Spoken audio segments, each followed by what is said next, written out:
छोड़ दो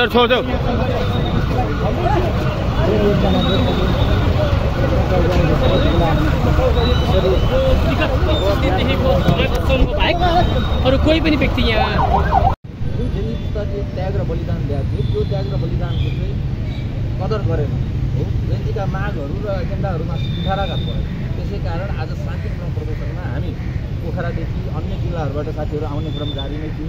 तर आन्दोलनको अग्रपङ्क्तिमा रहेर आफूले चाहिँ समन्वयकारी भूमिका गरिरहनुभएका सामाजिक अभियन्ता डाक्टर निकोलस भुसाल सहितका युवाहरू माइतीघर मण्डलमा प्रवेश गरे लगत्तै प्रहरीको गिरफ्तारी नगर्नु, जसलाई बढी मान्छेले मार्क गरेका छन् उनीहरू जिन्दगीको अगुवा भनेर उनीहरूले त कार्यक्रम छैन भनेका छन् त। अब